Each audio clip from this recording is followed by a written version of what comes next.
Join me for a walk to the lighthouse. I like lighthouses because they serve as beacons of light to people in total darkness out at the sea. I too like to serve as a beacon of light and help people adjust their compass and be on the way to their destination. Often, any destination is better than none. Any goal is better than none. Because a ship without a destination will just go to and fro and be carried here and there by the waves until it crashes.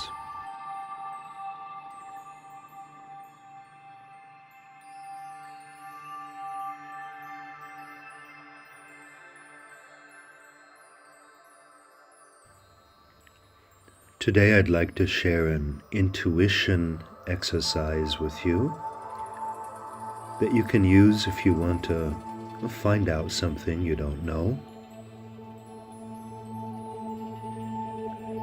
I'd say it works at a success rate of about 90% of the time, which is pretty reliable. I found it does not work if you have too much attachment to the topic or too much attachment to the outcome or the answer. That is, too much desire or fear. But it works very well if you can calm yourself down and remain somewhat objective and neutral about the topic. Examples of using this technique is, let's say you've misplaced an item and you'd like to find it, or you'd like to find a missing person, or like me, recently somebody put a silly sticker on my car and I wanted to find out who did it. You might also use it to determine whether a piece of real estate or stock is likely to go up or down. But I say much more on that in my video, Feeling the Levels of Energy for Investing. So I'd refer you to that if that's your topic of interest. You might use the following technique to determine where your soulmate is in the world, or if one of the people you know is your soulmate. You might use it to determine which holiday destination is the best for you. The applications for this are endless.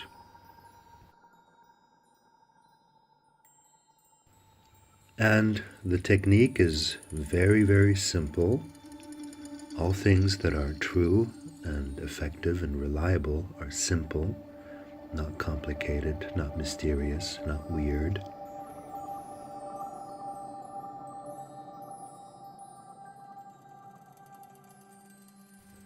So, to whatever question you have, or whatever you want to find out, you make a detailed list of options, a list of possible answers. So, for example, recently somebody put a silly sticker on my car, and while it was kind of funny, it was also an annoyance because it's hard to get off, and I just wanted to know who it was, because after a couple of days, nobody came forward to reveal themselves. And using this technique, I actually found out who it was. So my question was, who put the sticker on my car? And then the list included all kinds of people. The guy from the repair shop, the neighbor, the other neighbor, the neighbor's kids, a friend of mine, a tennis partner of mine, people from my own family, people from my family's friends, business associates, and then just for good measure, so that I can compare the intuitive feelings, I also added a few people to the list that are absurdly far away from being probable candidates. And you do that in order to compare feelings, compare intuition, as you'll see in a moment.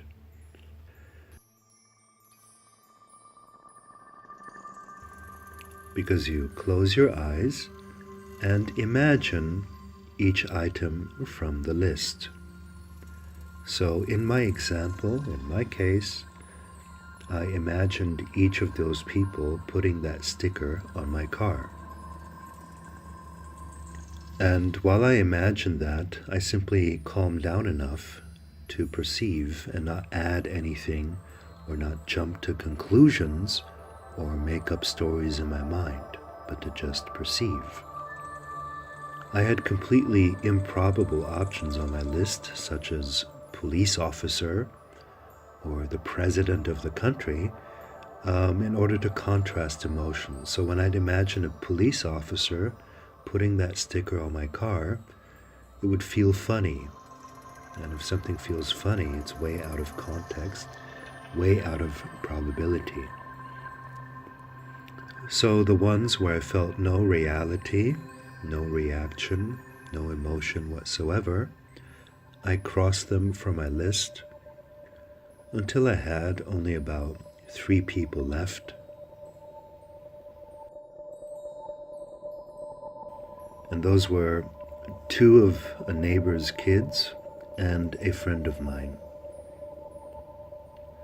So then I imagined the friend of mine putting the sticker on my car, and I stayed with that for a while to see what it feels like. And then I went to imagining one of the neighbor's kids putting the sticker on the car, and imagined that for a while. And I went back and forth between the two because I wasn't sure, just went neutrally back and forth until I came to my final certainty feeling, my intuitive hunch, that it must have been one of the neighbor's kids.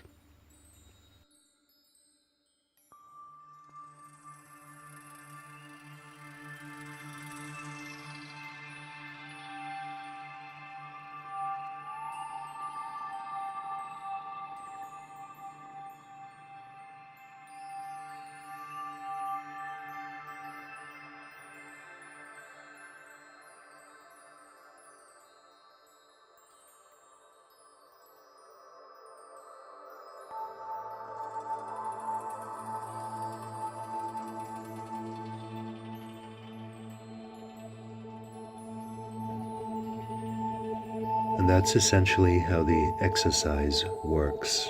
That's the whole of the exercise. You make a list, and then you imagine each item once or several times, and you keep crossing out, narrowing down what is more probable, what is more likely, what you feel more as a hunch, as a sense of reality.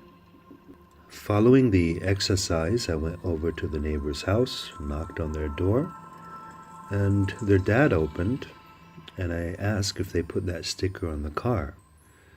And then he asked the kids, and the kids actually denied it.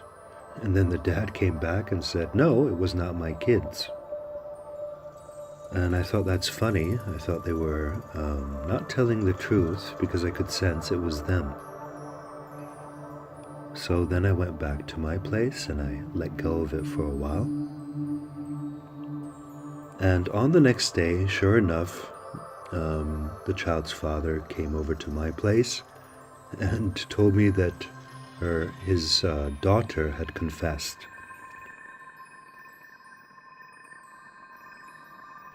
So that was a beautiful confirmation of intuitive knowing. Just knowing, with no evidence whatsoever. just having the feeling. This is why I like to say that intuition, or higher self, or soul knowledge, supersedes facts and information.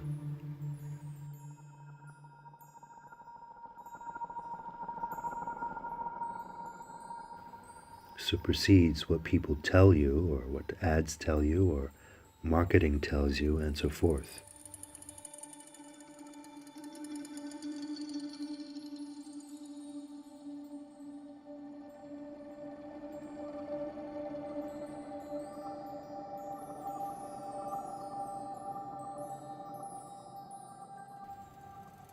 How can you train your intuition? Well, you can do it with practice. It was not the first time I made lists like this in order to find out information. I have a whole book on it called Intuition Training, and I also have a segment on intuition training in the Levels of Energy video course. I trust you will enjoy learning this technique, and I wish that it works for you too. Have a nice day.